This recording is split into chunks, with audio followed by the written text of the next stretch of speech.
El CETIC lleva trabajando muchos años en estos temas, en temas de Open Data. Como sabes, Open Data es básicamente la proyección y la publicación de datos por parte de las administraciones públicas para aprovechar unos datos que ya existen, que ya han sido creados, que ya han sido amortizados, pagados por las administraciones y que se sabe que pueden generar muchísimo valor.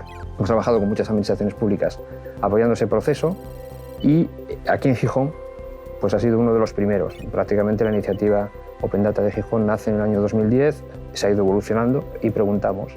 Y entonces la gente de Gijón, uno de los mayores intereses era con datos de transporte. Y se publican datos de dónde están los autobuses, se publican datos de tiempos a parada y a partir de esos datos lo que se hizo fue un mapa en el cual posicionamos todos los autobuses de Gijón sobre un Google Maps, una cosa sencilla. Además de eso, también entendimos que podría ser interesante utilizar una marquesina virtual. Cuando hablamos de marquesina es esa banderola que aparece en algunos casos en las paradas de bus, que te dice, pues este bus tarda 2 minutos, el siguiente tarda 4. ¿Vale? Y entendíamos que era bonito tener esa marquesina contigo mismo, es decir, tenerla móvil. Además, tengo que decir que nos sorprendió hasta nosotros mismos, porque nosotros pensábamos que esas marquesinas virtuales y tal se iban a utilizar, y de hecho se utilizan en varios edificios públicos, pero resulta, te decía que nos había sorprendido incluso, ver cómo cafeterías empezaron a utilizarlo, es decir, con una simple tablet, en algunos casos, o con un televisor conectado a un ordenador chiquitín. Lo que podían es que una persona, en vez de estar en la parada pasando frío, si estamos en invierno, o calor, si estamos en verano, poder disfrutar de un café mientras sabía cuándo iba a llegar el autobús. Es una cosa que es bien sencilla, pero que al final yo creo que te reconcilia con estas cosas porque entiendes que esto sirve para algo, ¿no? Yo siempre digo que el Open Data llega a tener éxito cuando una frutería de la esquina es capaz de utilizar el Open Data. Eso es algo que debe hacer un ayuntamiento, trasladar a la ciudadanía capacidades para que una ciudad inteligente, como es el caso de Gijón, no solamente sea inteligente la ciudad, sino que consigas transformar digitalmente y crecerte digitalmente a tu ciudadanía.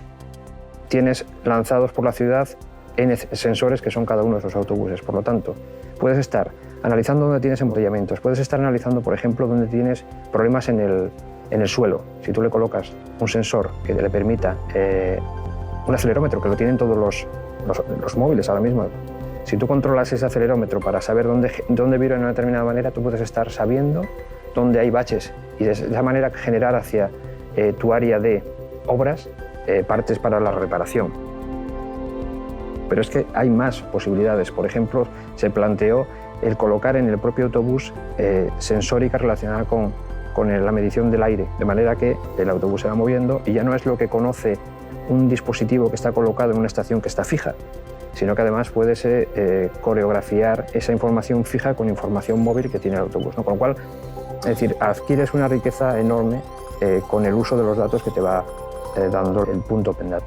Entonces, de esta manera conseguimos, y yo creo que fue una muy buena experiencia, que algo que de una manera es un poco complejo y árido, el Open Data explicado así, es complejo, que la gente entendiera para qué servía, es decir, con varios casos prácticos. En cuanto a los conjuntos de datos, existen de todo tipo, y es que además debe ser así, es decir, el Open Data nunca se ha planteado como una cosa centrada en algo concreto. Es decir, tenemos datos medioambientales, se publican también niveles de ruido, es decir, en la ciudad hay sensores que indican cómo está distribuido ese ruido. Los aforadores, que son los dispositivos que tenemos en la ciudad para conocer el tráfico que pasa por una determinada zona, algo muy importante. Pero además tenemos datos, no sé, de cosas tan diversas como dónde están las empresas, es decir, dónde se están colocando físicamente las empresas, datos muy, muy, muy diversos. Esto, por ejemplo, en Gijón, hace ya unos años hicieron 2 hackatones, que son 2 eventos de desarrollo centrados en datos abiertos, que lo que se quería era poner a la ciudadanía delante de estos datos y que durante un día, porque pusimos 24 horas, hubo también noche, se enfrentasen a esos datos e hicieran ideas y proyectos que resolvieran retos sociales en la ciudad, ¿no?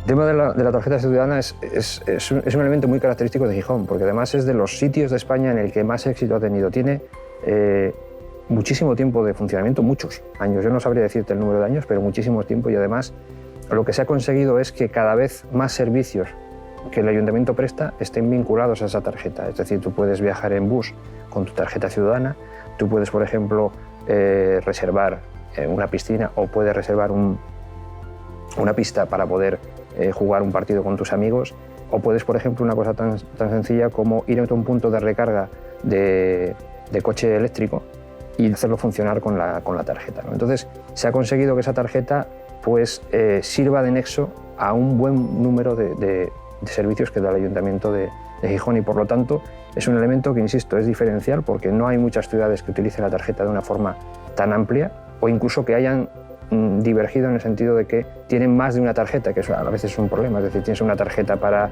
deportes, tienes una tarjeta para transporte. No, en el Ayuntamiento de Gijón lo que se trabaja es con una única tarjeta que las une a todas. La ventaja que tiene estar en la parte final es que todos los errores los han cometido otros. Tenemos muchas más certezas de las que teníamos entonces. Cuando ahora mismo vemos lo que ha pasado, es decir, sabemos que ha habido cosas que no estaban bien, pero también sabemos cosas que hemos ido conociendo cómo mejorarlas y, sobre todo, saber cómo hacer útil esta información.